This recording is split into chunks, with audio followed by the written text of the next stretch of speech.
வணக்கம். UPSC prelims எக்ஸாமினேஷனில் international relations சப்ஜெக்டில் around 5 to 10 questions நம்ம எதிர்பார்க்கலாம். ஐஆர் சப்ஜெக்டில் பெரும்பாலான கேள்விகள் கரண்ட் அஃபேர்ஸ்லேருந்து கேட்கப்படும். ஒரு சில கேள்விகள் பார்த்தீங்கன்னா சப்ஜெக்ட் கோர் கான்செப்ட்ஸ்லேருந்தும் கேட்கப்படும்.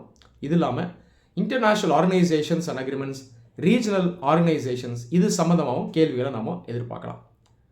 நீங்கள் சப்ஜெக்டை படிக்கும்போது அதோடு சேர்ந்து அதற்கான கரண்ட் அஃபேர்ஸை படிக்கும்போது டிஃப்ரெண்ட் டைமென்ஷன்ஸில் ஃபோக்கஸ் பண்ணி படிக்கணும். ஐஆரில் 6 டைமென்ஷன்ஸ் இருக்குது. Geographic, social, cultural, economic, political, security. 6 டைமென்ஷன்ஸ்க்குள்ளே 3 முக்கியமான டைமென்ஷன்ஸை மிஸ் பண்ணக்கூடாது. எக்கனாமிக், பொலிட்டிக்கல், செக்யூரிட்டி, இபிஎஸ் அப்படின்னு ஞாபகம் வச்சுக்கோங்க. இதில் அதிகம் கவனம் செலுத்துங்க. நீங்கள் ஐஆரில் எந்த டாபிக் படித்தாலும் இந்த 3 டைமென்ஷன்ஸை வச்சு நாலேஜ் அப்டேன் பண்ண ட்ரை பண்ணுங்கள். நெகட்டிவ் ஆஸ்பெக்டில் படிக்கணும், பாசிட்டிவ் ஆஸ்பெக்ட்லேயும் படிக்கணும்.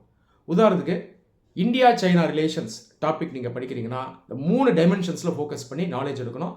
பாசிட்டிவ் ஆஸ்பெக்ட்டும் பார்க்கணும், நெகட்டிவ் ஆஸ்பெக்ட்டும் பார்க்கணும். இந்தியா சைனா பார்டர் டிஸ்பியூட் இருக்குது, இது security dimension, negative aspect.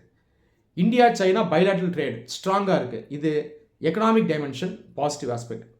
India European யூனியனோட பிடிஐஏ அப்படின்ற ஃப்ரீ ட்ரேட் அக்ரிமெண்ட்டை சைன் பண்ண பல ஆண்டுகளாக முயற்சி பண்ணுறோம், இது என்ன dimension, economic dimension, positive aspect. இந்த மாதிரி படிக்கணும். யுக்ரைன் ரஷ்யா சண்டை நடந்துட்டு இருக்கு, எந்த dimension, security dimension, positive dimension. இங்கே ஒரு சில சிட்டிஸ் ரெகுலராக அஃபெக்ட் ஆகிட்டு இருக்கு. உதாரணத்துக்கு டொன்பாஸ் ரீஜன், கீவ், இதெல்லாம் சொல்லலாம்.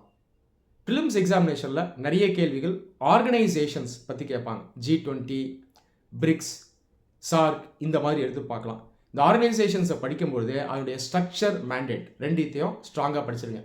ஸ்ட்ரக்சருக்குள்ளே பார்த்தீங்கன்னா founding year, head quarters, membership, latest submit இதெல்லாம் வரும். மேண்டேட் அப்படிங்கிறது அந்த ஆர்கனைசேஷனுடைய அப்ஜெக்டிவ் என்ன, அதனுடைய ஃபங்க்ஷன்ஸ் என்ன, அதனுடைய அத்தாரிட்டி என்ன, இதெல்லாம் நல்லா கவர் பண்ணிவிடுங்க. கேள்விகள் ஒரு சிலது மேட்ச் த ஃபாலோயிங் டைப்பில் எதிர்பார்க்கலாம், ஒரு சில கேள்விகள் அசர்ஷன் டைப்பில் நாம் எதிர்பார்க்கலாம். நீங்கள் எந்த ஏரியாவில் அதிகம் கவனம் செலுத்தணும்னா எக்கனாமிக் அக்ரிமெண்ட்ஸ், ட்ரேட் பேக்ஸ் இதில் கவனம் செலுத்துங்க. அதோடு சேர்ந்து political issues and security issues, எந்த நாடு எந்த நாடோட சண்டை போட்டுட்ருக்கு, பார்டர் டிஸ்பியூட் எந்த நாடுகள் மத்தியில் இப்போது போயிட்டுருக்கு, எந்த சிட்டிஸ் பிளேசஸ்லாம் வார்ஸால், வயலன்ஸால் அஃபெக்ட் ஆகிட்டுருக்கு, எந்த நாடுகளில் poverty, political instability, military rule இதெல்லாம் பார்க்க முடியுது. இந்த ஏரியாஸில் நீங்கள் கொஞ்சம் அதிகம் கவனம் செலுத்துங்க. நன்றி.